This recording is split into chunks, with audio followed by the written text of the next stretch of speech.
Hi, my name is Natalie, and this is Natalie Lawyer Chick. I'll be discussing popular topics through a legal lens. Make sure that you like, comment, and subscribe. Hey YouTube, happy spring. It's the first day of spring. Hope you're doing well. I hope you guys are taking care of yourself. So we've been doing some heavy things on this channel recently. Let's bring it back to something fun and do a sovereign citizen reaction. It's been a while. Judge tells SovCit to learn the law real quick or get represented.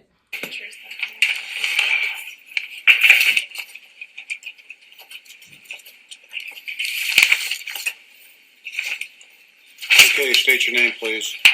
Richard Charles Smith, Jr. Okay, Mr. Smith, you're here because you've been charged with a crime of license. Well, at least he gave his name. You know, a lot of them don't like to do that in court, so that's off to a good start. Suspended in the third degree, alleged to have occurred on or about the 17th of August, 2019 in Mason County, Washington. This charge is a misdemeanor, punished by 90 days in jail and a $1,000 fine. I'm going to go through the rights. I want everybody to pay attention because these same rights will apply to everybody. If you're charged with a criminal... A lot of judges do that when you're like the first person up in criminal court, or sometimes like minor criminal court or traffic court, like in district court, they'll just like do the advice of rights in front of everybody and just be like, pay attention, because I don't want to say this all day, and the same rights apply to everybody. I always think that's kind of funny when judges do that. Criminal offense, you do have the following rights. You were charged with the offense of driving a license suspended in the third degree, alleged occurred in Mason County, Washington on or about the 17th of August, 2019. This charge is a misdemeanor and is punishable by 90 days in jail and a $1,000 fine. Were you present when I went through the rights? Yes, I was, sir. Did you have any question about those rights? Kind of, yes. Corpus delicti in this case is kind of funky, being the state of Washington, as seems to be a fictitious plaintiff. First of all, the state of Washington is not the plaintiff. It is not a civil matter.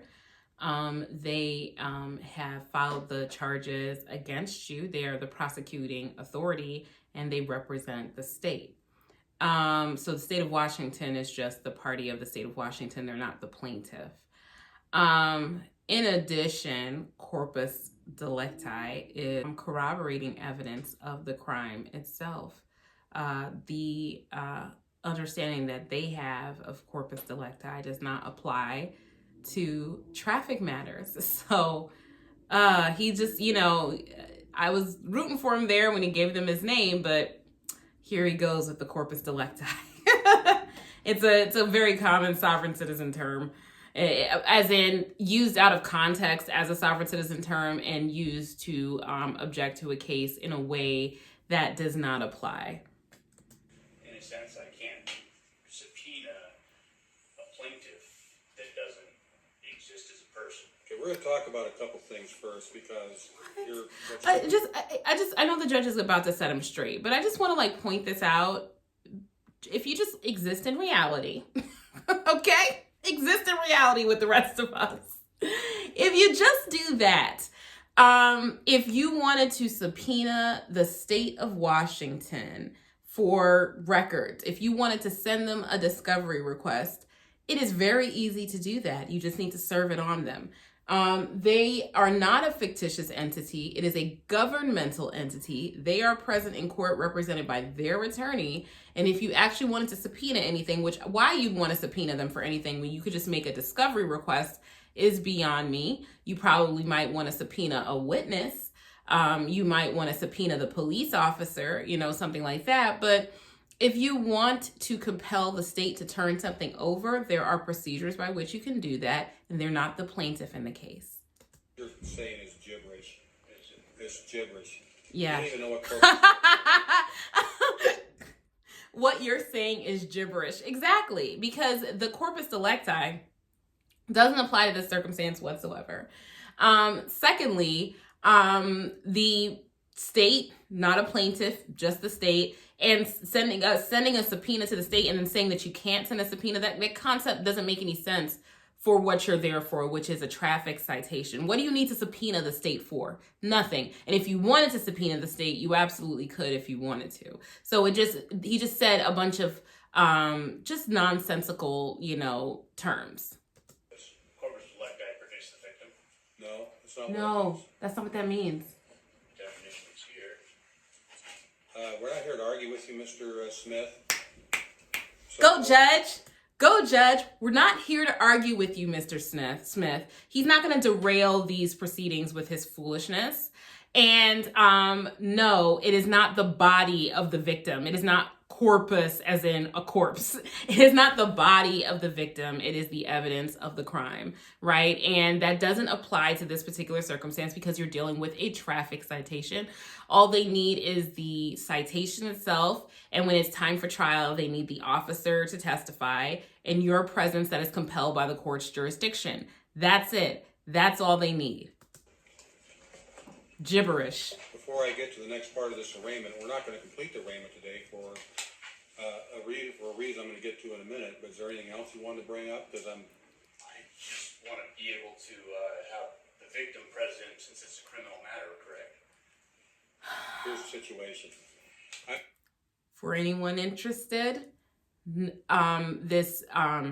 there is no legal support for the argument that every single crime needs to have a victim. There are society crimes, which are basically what traffic laws are, right? The victim is the society. We have all agreed as members of this society that we're going to have a driver's license. We're going to keep it from being suspended. We're going to insure our vehicles. We're going to have a vehicle registration, right? We're going to register our cars. And so the failure to keep that agreement in order to operate a motor vehicle on or about the roads of your respective states can result in traffic citations, can result in fines, and can result in jail time, and can result in points on your license depending on the particular situation. So this, although they would like it to be that there has to be a victim, like a victim of a theft, a victim of an assault, a victim of a murder, they would like it to be that no crimes in this country will be enforced unless they are serious crimes. That's just not how it goes, okay? Drug possession is a victimless crime, yet many drugs are illegal in this country. It is a victimless crime to actually commit a DUI unless you hit somebody while you're drunk, right? I'm completely against DUI, I hate it, but I'm just saying, technically the only person that you're hurting is yourself unless you hurt someone. But we have agreed that it's dangerous to operate a motor vehicle while consuming alcohol. And so even though this particular DUI might not have resulted in anybody being harmed, the court is going to enforce the traffic laws against you, the DUI traffic laws, to ensure the safety of the community. The community has a vested interest in people knowing how to operate a motor vehicle, a person's vehicle being registered, for the car to have insurance, because then if it doesn't have insurance and you get into an accident and you hurt somebody else and then you can't pay for it, society doesn't like that. There are things that are preventative measures, preemptive measures that are put in place by way of laws that do not require for there to be a physical victim present. And he will not have a single case that's going to say that traffic laws are not real just because there's no victim, okay? I'm gathering, it sounds to me like you might be kind of dabbling in the sovereign citizen stuff. No. Yes. That sounds. They never want to admit it. They never want to admit it. Here's how it works. Pay close attention. Simply because the fact there's no, quote, identifiable victim doesn't mean that the behavior is not a crime.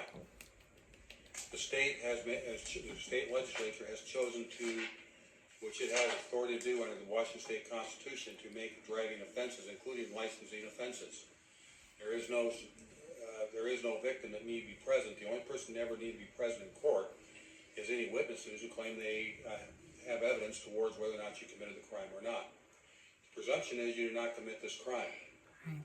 And we're not going to have an argument about it. No. That's just the way it is. So at this point, my question to you was, sir, do you have any questions about the rights that I just went through? That should be either yes or no. Do you have any question about the rights I just put on the record? Just the corpus electi. That's not one of the rights I put on the record. Okay. We're going to try it again.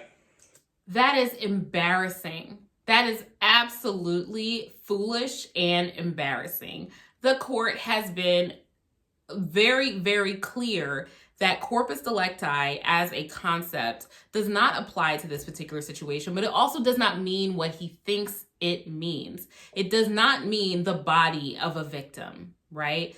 Because if every single case, it doesn't mean that, it's the evidence, the corroborating evidence of the actual offense itself.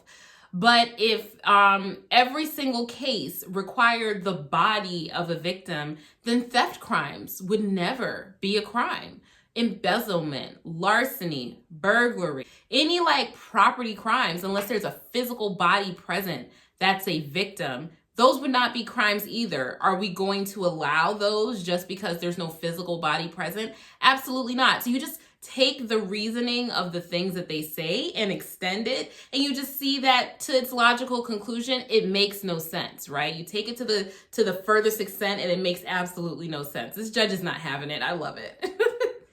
Do you have any question about any rights that I went through today? Is it constitutional? Sir, you should answer. Is it constitutional? That's a question that you should ask an attorney. You don't ask the judge for legal advice. I've said that in multiple videos. A lot of what these sovereign citizens do amounts to asking the court for legal advice, and that's not the role of the judge. He can make an argument at the appropriate time that this is unconstitutional, but the judge does not have to advise him. He could just make a decision of whether or not it is constitutional or not. And by constitutional, what do you mean? Of which amendment is being violated here? Is it the Fourth Amendment? Was there a search and seizure? Likely not. But were you stopped for an illegal reason? Is it the Fifth Amendment? Did you make a statement that was taken illegally? Was there an illegal identification? What type of constitutional issue is there that you're bringing up? Because corpus delicti, ain't it, boo-boo? To the question. If you fail to answer the question, you may be sanctioned. You'll be held in contempt if you don't answer my question. No, I don't have any question or any questions. Okay? Ooh. Did you understand? He's so not playing with you. You'll be held in contempt if you don't answer my question. And then he answered the question. So he has some sense. Your rights. Yeah, I do understand. Don't address courts as yes. Yes, no, yes, Your Honor, no, Yes, Your Your Honor. Honor. I understand my rights. Okay? And you can turn the phone off Ooh, because you're not a lawyer. ooh. I requested permission. I know that. What else do you need to address today that you need research for? I don't need research for Then turn the phone off. Ooh, Now. ooh, Turn the phone off now or you're going to go into jail for contempt of court. ooh, turn it off. Bring it up and show the clerk.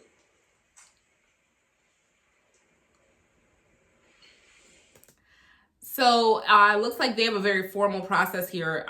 We as attorneys, we're not really allowed to have our phones on in court. Certainly not when we're where I practice. Certainly not when we're sitting at counsel table. We are allowed to like have our laptops and things like that. And then sometimes if we need to look at our phone to pull up our calendar, we'll say, Your Honor, can I please pull up my phone so I can look at my calendar? But like they certainly do not allow non-attorney parties to use their phones openly in court. That's why a lot of times when you see the people are like filming undercover, you know, they are risking getting their phones taken away, getting fines, getting held in contempt. They're risking a lot in order to do that. So you're seeing that in action right now. You know, they try to pull that foolishness where like, I have the right to film, but some courts are not going to sit there and play around with you. And I'm very, very happy that this judge is not. He's not having it today. He's had it with them.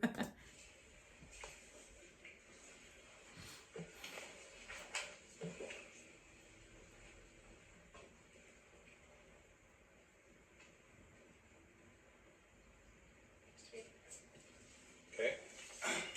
This is what we are going to do today. Mm. The court is going to reset this arraignment Mm-hmm. for 1 week from today at 1:30. You will need to be here. The reason for that is because the trooper, in his infinite wisdom,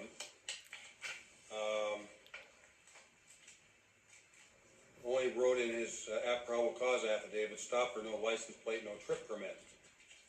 That doesn't tell me anything, and I can't make a finding that there's probable cause for this charge to go forward. Ooh. And if he had had a lawyer right then and there, the defense attorney would have objected to the case being continued and made a motion to dismiss based on the lack of probable cause at the arraignment. But because he's representing himself and he wants to argue about corpus delicti, he's likely going to waive that argument. You see, that's the problem with these sovereign citizens, is that their cases could potentially have really, really good legal issues, but they don't know that because they want to argue fantasy and fairy tales instead of arguing what's actually in the law. You know, the defense could make a very good faith argument right then and there. I think it's against his speedy trial rights. I think it's against his due process rights to continue this case where there is no charge on the charging document. So there's no probable cause to arraign this person and the case should be dismissed. Will that happen? Maybe not. Maybe he will continue the case even with the argument. But without the argument, you'll never know. You'll never know if you had the chance to get that thrown out at the arraignment. So really, really good example of why this sovereign citizen nonsense doesn't work. So the only authority I have in this case at this time is to require that you come back to court on a later date. Okay. Mm-hmm. Do you have anything else you need to address today? I have nothing else I need to address today. I'm sorry for asking the question, that question. I didn't mean to offend you. You're not offending me, but I'd suggest either you learn a lot of law real quick or you perhaps see about being represented. Yep. Just had an issue in Thurston. You just have an issue in Thurston? I had an issue in Thurston too that had to do with the same issue. Don't tell the judge that. Don't tell the judge that could potentially be sentencing you that you are habitually driving around without a license. You're just volunteering bad information about yourself. What's wrong with you? Well, one thing I don't do here is I'm going to listen to any legal argument that's a valid legal argument. That doesn't mean whether I agree with it or not, but whether it's well-founded. Corpus electi, for your information, involves a requirement that before a defendant's confession, you can shut your book, I'm telling you what it is, and I've been practicing law for 37 years. I know that's right. And corpus delicti is a requirement that before, in the state of Washington, a person's confession to a crime can be admitted. There has to be some independent evidence that the crime charge actually occurred. So you don't Independent get to based on evidence. confession alone. That's what it means in the state of Washington. It's a minority rule, quite frankly. Many states don't have that kind of a rule. That's right. In some states, the confession alone is enough and they don't need corroborating evidence of the crime. But because of the risk of false confessions, more progressive states like Washington is considered a more legal, this is not a political thing, it's a legal definition. A more legally progressive state like Washington requires corpus delicti. But that has nothing to do with traffic citations. Nothing. And also corpus delicti, outside of the context of how it's applied in Washington, is at its base corroborating evidence of the crime, which in certain requirements or paradigms, corroborating evidence of the crime is required, corpus delicti, or it's not. For them, it works in their confession law. In Maryland, there's really no application for that in our criminal statute. So I'm not going to hear argument from you about corpus delicti or produce a victim on a driving license suspended third. And you're on notice. I'm already ruling we don't need to have a, quote, victim. That's right. Come forward. He ain't playing with you. I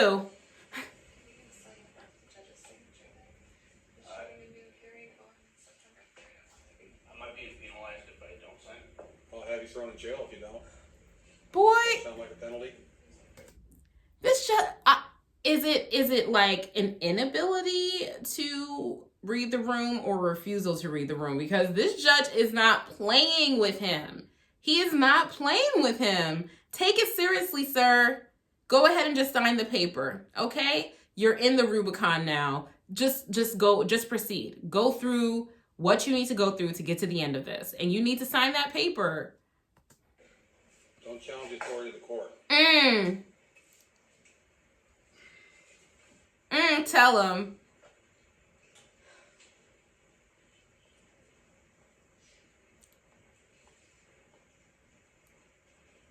Don't do it. He's not playing with you. Let me see it. He said, I'm signing it under duress. Sir, this is not contract law, okay? It's just your notice for you to appear in court and your confirmation of receipt of the fact that they told you when your next court date is.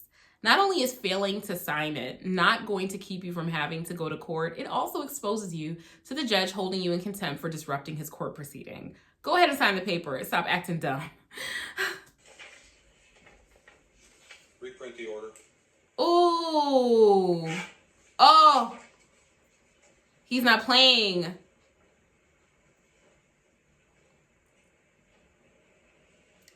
He's not playing.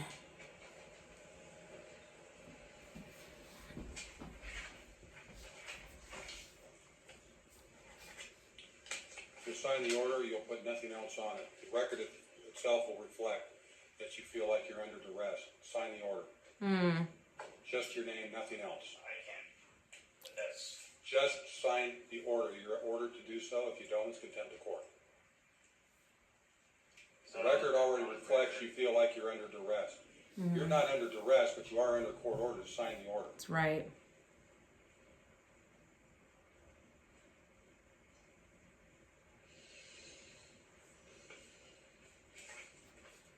When the prosecutor doesn't have to say anything and can just sit there and relax, you know you're doing a bad job. You're doing a bad job, man.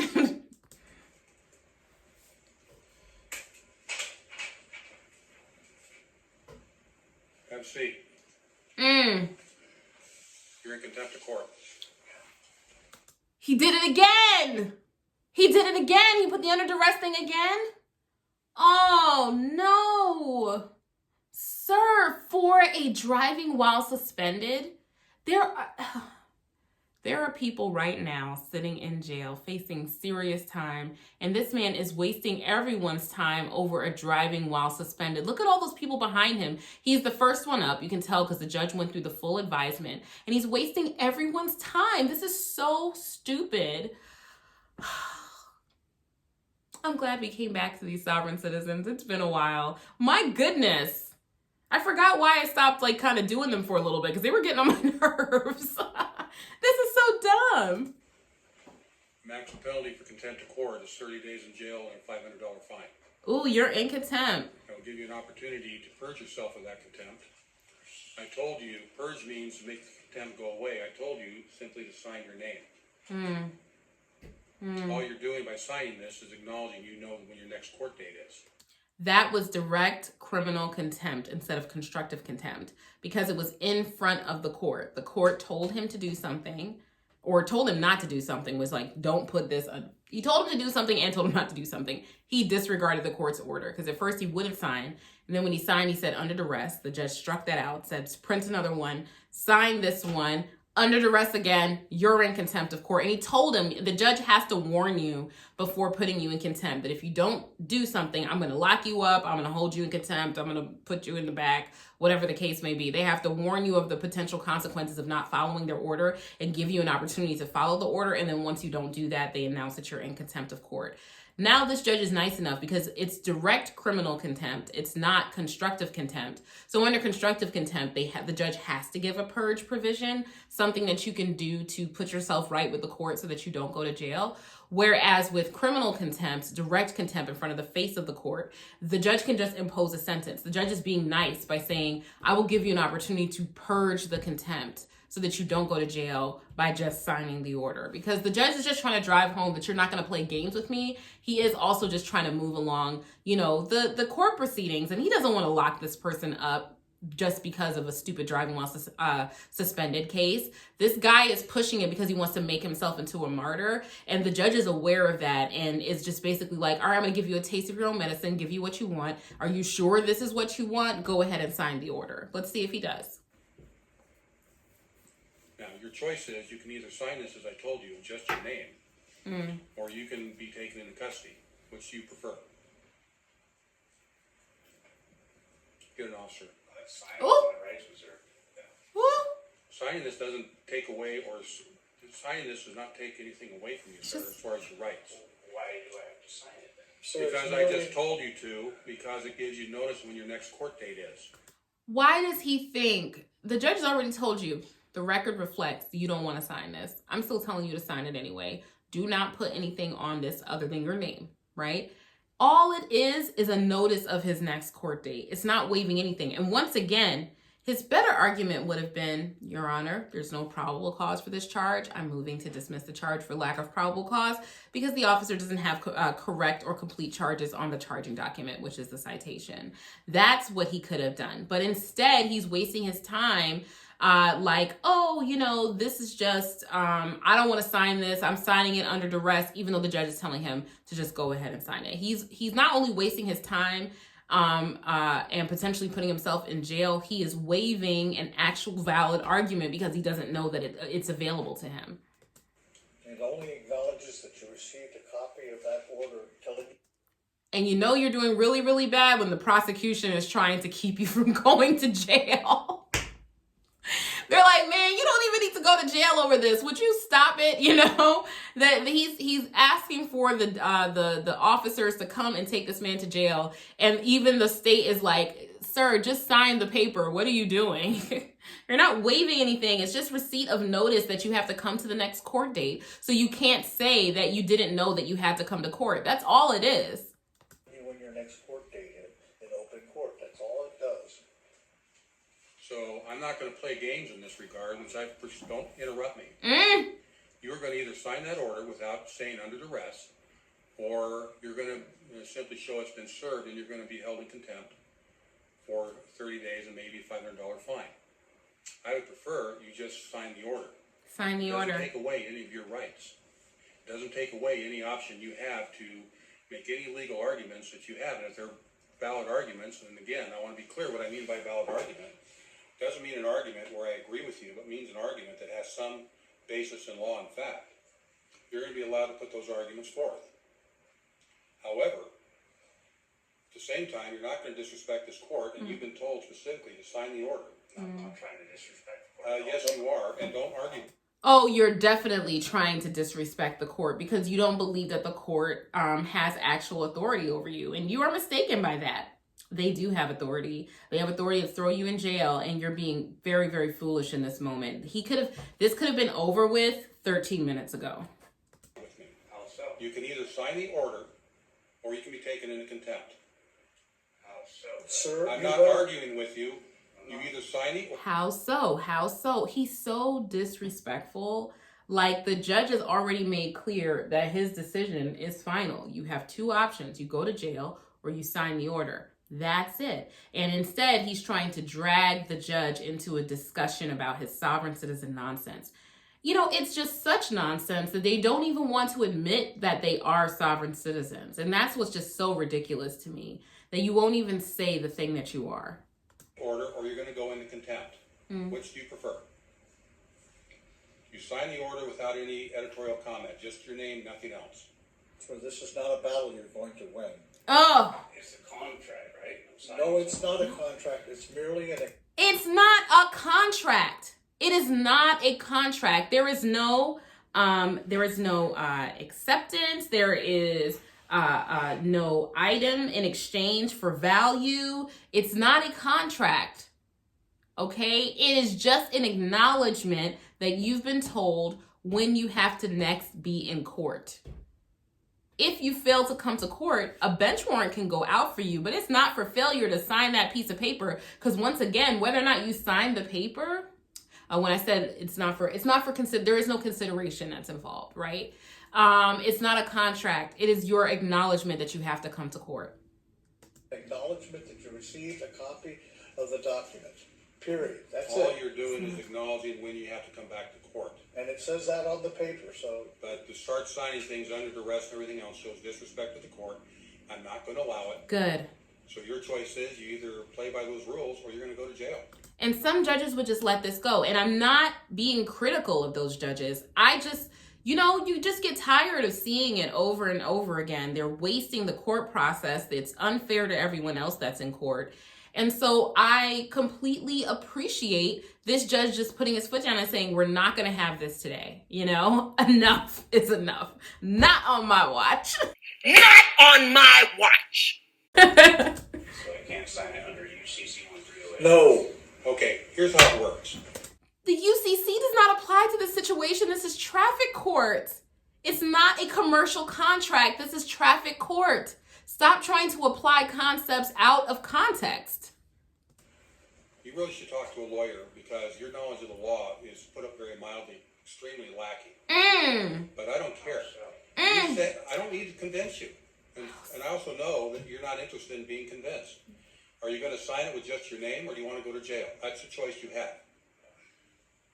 Go to You have jail. about 10 seconds to decide. Can I sign it on recording under my name and You've already. You can sign your name. This proceeding is being recorded, both video and audio. And you could request a copy of the recording by going upstairs to the clerk's office and filling out the form requesting a copy of this hearing.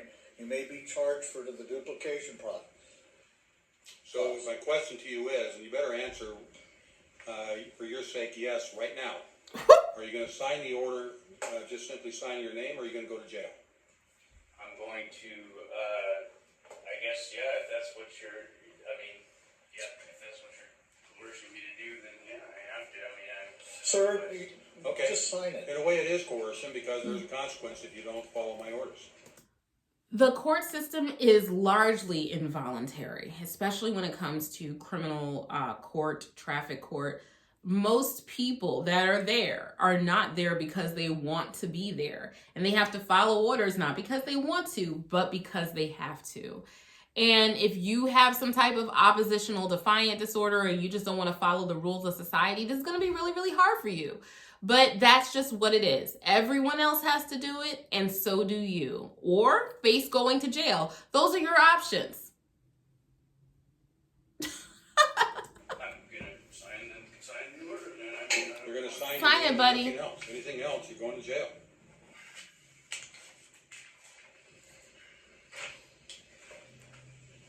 Don't put under duress, you guys please. have CDs here. You can inquire deal with at that the up in the clerk's clerk's office. office. Let me see the order. So disrespectful. Okay? The defendant has signed the order with just his name. He's purged himself of contempt. So we do not need to have anybody come over. I'm not issuing any pretrial release conditions because there's no probable cause. The only authority that I have in this case is require you to come back, and I won't have any authority to do anything else. If at that hearing, probable cause is not found. If there's no probable cause, then this case is first appearance today, but the court does not have any authority over you and decides to tell you to come back. Other than conduct inside the court. So you're free to leave unless you have something else you want to raise. Still another issue. Okay. Sir, you better just leave, because if you don't leave, you're going to become a guest of the Mason County Jail. Well, I was just in Sir, Let him, Councilor Bill, let him. sir. I'm just The prosecutor is done. He's done. Yeah, he is going to walk himself into some trouble. He really should just leave. communicating with him directly as a conversation. Calm down. We don't have conversations. Okay, what do you want to say? I apologize. I didn't mean anything by it. I do research. It is so gaslighting. You absolutely meant something by it. And you're trying to make it like, oh, he's personally offended. No. You are offending the law, right? The law is the law. And you are going against that in a court of law. So you're running into consequences and you don't know how to handle it. It's not that the judge is being touchy or personal or emotional. And I'm not trying to waste your time, really. I just don't want mine as well. I got work. I build houses. I got things to do. Well, So then go do my them. suggestion to you would be that you should probably spend some time having a brief consultation or a longer consultation with a lawyer. Someone that knows the rules and knows how the courts work and what the law is. We pay for that, I know. It's pretty much a waste of my time. Sit down. Oh no. I don't mean to be disrespectful. This is pretty much a waste of my time. The thing that you do all day for a job and, you know, your authority, pretty much a waste of my time. This guy over here, prosecutor, pretty much a waste of my time. These people behind me, pretty much a waste of my time. I'm above them. I'm better than them. I know the law. Ooh, buddy. You should have listened. I can't believe I'm saying this. You should have listened to the prosecutor. He told you to get your butt up out of there before you got into more trouble. And now look at you. Look at you. I purged the one contempt, but I don't need the editorial comment here. I understand. Don't talk, unless I say answer question, don't say a word.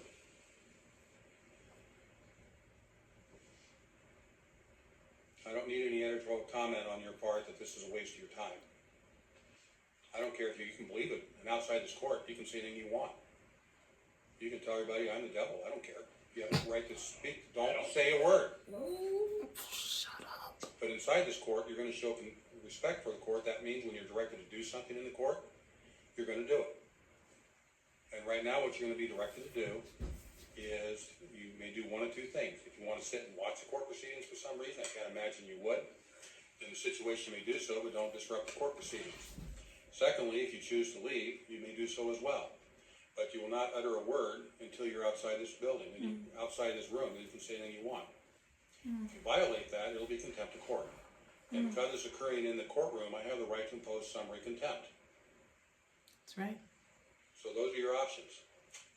Either one is fine, but if you start giving the court editorial comment about being duressed or being a waste of your time or whatever, we're going to have a conversation about contempt. People will respect this court, whether they want to or not.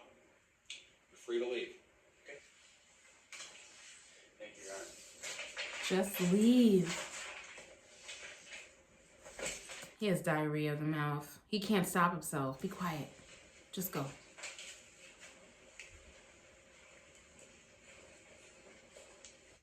Woo! Woo! Woo! Well. Well. Well. Next question. See ya. That gentleman is interesting. Yeah, so he, again, just like the gentleman who turned a fine into like 10 years in prison, he was really working his way from a simple traffic citation where he even had a good legal argument that he completely didn't know to bring up. He turned that from a simple traffic citation case into, you're about to look at criminal contempt because you can't follow orders or shut your mouth. Don't be that guy. Don't be him. Let me know what you guys think in the comment section down below, and I'll talk to you later. Bye.